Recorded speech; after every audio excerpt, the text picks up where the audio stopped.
So we'll try to use the TI-83 Plus graphing calculator to complete this task. So this part of the math lab of 4.3 is asking you to complete the table for the graph of each function. So basically, we have a very basic function y equals x squared. So its direction should be up and have a 0, 0 at its vertex, and the axis or symmetry is x equals 0, and is this congruent to the y equals x squared? Of course, that's original one. So let's try to get this done first. So here is your TI-83 Plus calculator. So we can just simply type in x and then squared. So then we can simply go to graph. Now here you go. You can see the graph has opening up, right? Just like we put it here. So the vertex equals 0, 0, and you don't have to graph to tell, because when x equals 0, y equals 0.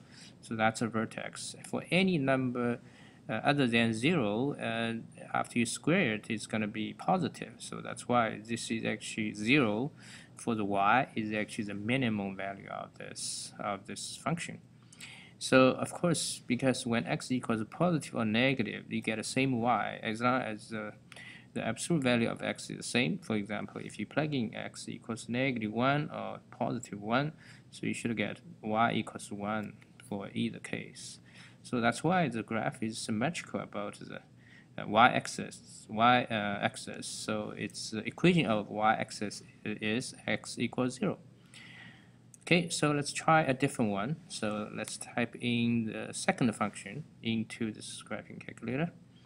So let's move down and just type in, I put a bracket, x minus 7 and squared. So let's see what's going to happen. So you can see the graph is actually moved. You can count how many? 1, 2, 3, 4, 5, 6, 7. Moved 7 units to the right.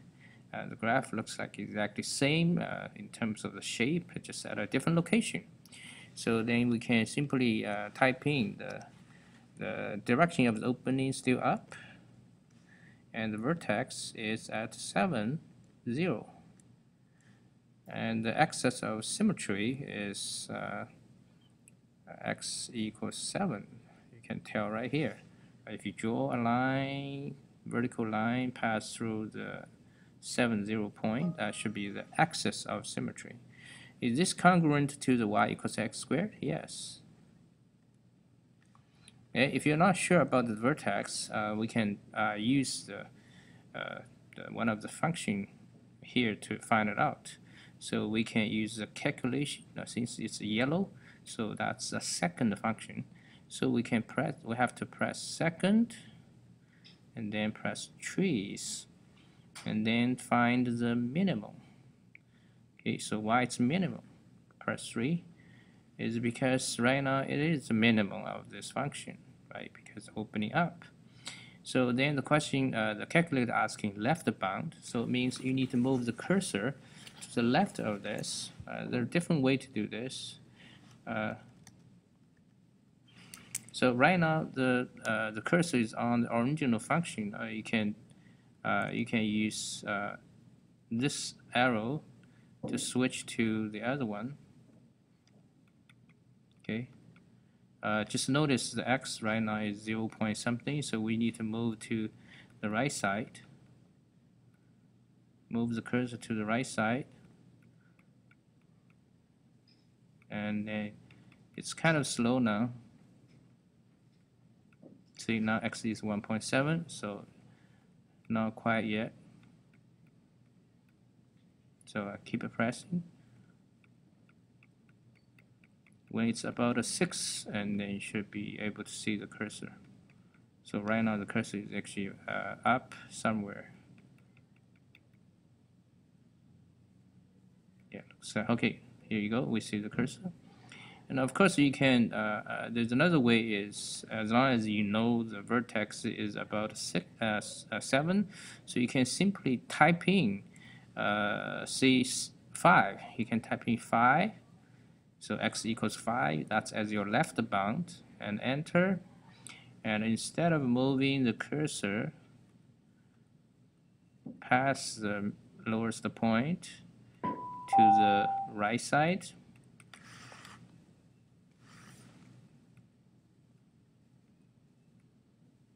okay, now it's on the right bound, or you can enter right now, but instead of enter moving the cursor, you can always just type in another number. So it looks like we can type 8 as a right bound and enter. There you go. So then the question asks you to guess. Then we just enter. Okay, we actually find out the minimum or the vertex is 6.999986. So you can think that's a 7, and this is not a big number. Look at it here, e negative 12. That's 10 to the power of negative 12, a very small number. So this number can be treated as 70. Okay, so that's let's do another example. This time I pick this one. Y equals x squared minus 8. Okay, so let's come back to the calculator. Move the cursor down. Now let me disable this one. So just press enter. So now you see this equal sign is not highlighted, and then it won't show in the graph. So let's just type in x squared minus 8, and then just, oh, I don't have to put the bracket, so let's just move the delete. It's very slow. Okay, so that's good. So then just go to graph. So that's the original one. So this is the current one. Now this one, it seems to be the graph looks like different, but actually they're the same. Okay, they're identical. So if you go back to check this, yes, they should be the same as the x squared. Okay. Now if you compare these two graphs, so you can see the opening still up. Okay. But if you do this one, this is a negative 7x squared, you should get the opening is down. So whenever the coefficient of the x squared is negative, is down, positive up. And then the vertex, now it looks like the graph is actually just going 8 units down. Now you can actually can tell from the equation x squared minus 8. So whenever the original x squared, which is original y, minus 8 to get the new point. So that's why the point is actually should be 0, negative 8 as the vertex. And the x of the symmetry is still the same as x equals 0. Is this congruent? Yes. Okay, so they didn't change anything. Now it looks like this is bigger, but that's not true, because we only see part of it. So if you cut it here, so you would see, if you cut the graph here, and you would see the second graph is actually has the same size as the initial one. Okay, if you're not sure about the vertex, I put it at 0, negative 8. Now you can definitely try to figure it out yourself using second, trace, and minima again. Press 3. So the left bound, again, the cursor is right on the original function, so we press down. So then it comes here. So you can move the cursor to the left of this vertex. You hit enter, and then move to the right. Okay, now of course you can just simply type in two numbers as left bound, right bound, it works as well. Okay, and then finally you can see there's a two side oriented arrow they're actually showing you that you choose this range to find out the minimum. So it looks like that's great. So we just press enter to let the calculator guess right here. Guess yes.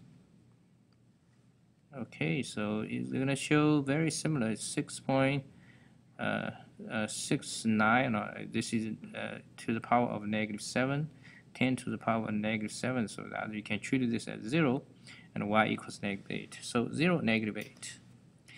Okay, so that conclude how to use TI-83 Plus calculator to do this kind of graphing, finding minimum, finding vertex of the quadratic function.